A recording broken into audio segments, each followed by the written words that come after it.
ಮುಲ್ಲಾನಿಗೂ neat ಎಕ್ಸಾಮ್ಗೂ ಏನ್ ಸಂಬಂಧ? ಎದೆ ಹೇಳಿದ್ರೆ 3 ಅಕ್ಷರ ಬರಲ್ಲ. ಆತ ಬಂದು ನೀಟ್ ವಿರುದ್ಧ ಹೋರಾಟ ಅಂತ, ನೀಟ್ ವಿರುದ್ಧ ಹೋರಾಟ ಅಂತ. ಸಿಟಿ ರವಿ ವಿರುದ್ಧ ಪ್ರಕರಣ ದಾಖಲಾಗಿರುವ ಹಿನ್ನೆಲೆಯಲ್ಲಿ ಚಿಕ್ಕಮಗಳೂರು ನಗರ ಠಾಣೆಯ ಪೊಲೀಸರು ತನಿಖೆ ಹಾಜರಾಗುವಂತೆ ನೋಟಿಸ್ ನೀಡಲು ಅವರ ನಿವಾಸಕ್ಕೆ ಭೇಟಿ ನೀಡಿದ್ರು. ಈ ವೇಳೆ ಯಾವ ಸೆಕ್ಷನ್ ಅಡಿಯಲ್ಲಿ ಪ್ರಕರಣ ದಾಖಲಿಸಿದ್ದೀರಿ ಎಂದು ಸಿಟಿ ರವಿ ಪೊಲೀಸರನ್ನ ಪ್ರಶ್ನಿಸಿದ್ರು. ತನಿಖಾಧಿಕಾರಿಯ ಬದಲು ಬೇರೆ ಪೊಲೀಸರು ನೋಟಿಸ್ ನೀಡಲು ಬಂದಿರುವುದಕ್ಕೂ ಅವರು ಆಕ್ಷೇಪ ವ್ಯಕ್ತಪಡಿಸಿದ್ರು. ಅಲ್ಲದೆ ಮೊದಲು ಎಫ್ಐಆರ್ ಪ್ರತಿಯನ್ನ ನೀಡಿ ನಂತರ ನೋಟಿಸ್ ನೀಡಿ ಎಂದು ಒತ್ತಾಯಿಸಿದ ಸಿಟಿ ರವಿ ಎಲ್ಲರ ಮನೆಗೂ ಇದೇ ರೀತಿ ಹೋಗಿ ನೋಟಿಸ್ ನೀಡುತ್ತೀರಾ ಎಂದು ಪೊಲೀಸರನ್ನ ಪ್ರಶ್ನಿಸಿದ್ರು. ಈ ವೇಳೆ ಕೆಲಕಾಲ ಮಾತಿನ ಚಕಮಕಿ ನಡೆದಿದ್ದು ಪೊಲೀಸರು ಕಾನೂನು ಪ್ರಕ್ರಿಯೆ ಭಾಗವಾಗಿ ನೋಟಿಸ್ ನೀಡಲು ಮುಂದಾದರು. ಏನು ದೂರು ಬಂದಿದೆ, ನಾನು ಮಾಡಿದ್ದೀನಿ ಅಂತ ನನ್ನ ಮೇಲೆ ಹೊರಿಸಿರೋ ಆಪಾದನೆ ಏನು ಅದನ್ನು ಹೇಳಿ ಆಮೇಲೆ ನನಗೆ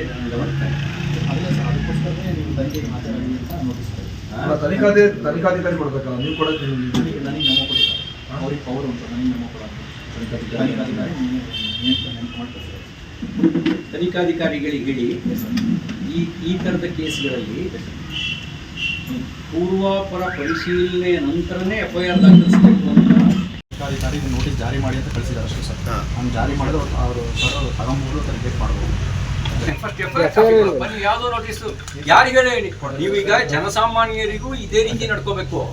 ನೀವು ಇದರಲ್ಲಿ ಜನಪ್ರತಿನಿಧಿ ಆದವನಿಗೆ FIR ಕಾಪಿನೇ ಕೊಡದಲೇನೆ ನೋಟಿಸು ಏನಿದೆ, FIR ಕಾಪಿ ಕೊಡಿ.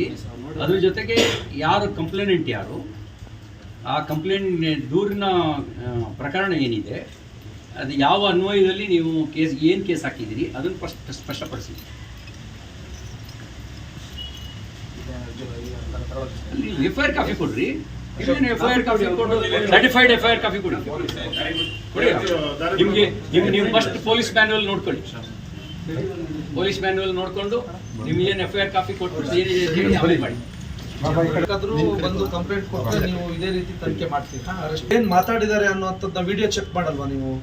ಯಾರೋ ಬಂದು ಕಂಪ್ಲೇಂಟ್ ಕೊಟ್ಟಿದ ತಕ್ಷಣ ಕಂಪ್ಲೇಂಟ್ ತಗೊಬಿಡ್ತೀರಿ, FIR ಹಾಕ್ಬಿಡ್ತೀರಿ. ಸೊ ಮತ್ತೆ ಏನು ಕೆಲಸ ಮಾಡ್ತೀರಿ ನೀವುಗಳು? ತನಿಖೆಯಲ್ಲಿ ಅವರು ಆದರೆ ಎಲ್ಲ ಪ್ರಕರಣಗಳಲ್ಲೂ ನೀವು ಈ ಥರ ಮಾಡ್ತಾ ಇಲ್ಲ. ಎರಡನೇದು ಮೋಸ್ಟ್ ಇಂಪಾರ್ಟೆಂಟ್ ಏನಂದರೆ, ನೀವು ಅವನು ಫಿರ್ಯಾದಿದಾರನ ಹಿನ್ನೆಲೆ ಏನು, ಆಮೇಲೆ ಸೋಷಿಯಲ್ ಮೀಡಿಯಾದಲ್ಲಿ ಅದ್ರ ಬಗ್ಗೆ ಏನಾದ್ರು ಇವರಿಗೆ ಬ್ಯಾಡ್ ಒಪಿನಿಯನ್ ಬಂದಿರೋದು ಆ ಥರದ್ದು ಏನಿಲ್ಲ. ನೀವು ಅವನ ದೂರ ಕೊಟ್ಟ ತಕ್ಷಣ FIR ಮಾಡೋ ಅಂಥ ಕಂಪ್ಲೇಂಟ್ ಏನೂ ಇಲ್ಲ ಮೆಟೀರಿಯಲ್ ಅದರಲ್ಲಿ. ನಾನು FIR ನೋಡಿದ್ದೀನಿ.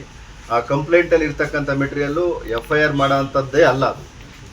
ಇದು ನೀವು ರಾಜಕೀಯ ಪ್ರೇರಿತವಾಗಿದೆ, ಉದ್ದೇಶಪೂರ್ವಕವಾಗಿದೆ. ಇದು ಯಾರೋ ರಾಜಕಾರಣಿ ಮೇಲಿನ ಒತ್ತಡದಿಂದ ಮಾಡಿರ್ತಕ್ಕಂಥದ್ದು ಮೇಲ್ನೋಟಕ್ಕೆ ತುಂಬ ಚೆನ್ನಾಗಿ ಕಾಣ್ತಾ ಇದೆ. ಇದರಲ್ಲಿ ನೀವು ನೋಟಿಸ್ ಕೊಡೋದಾಗಲಿ, ತನಿಖೆ ಮಾಡೋದೇ, ಅರೆಸ್ಟ್ ಮಾಡೋದಾಗಲಿ ಏನಿಲ್ಲ.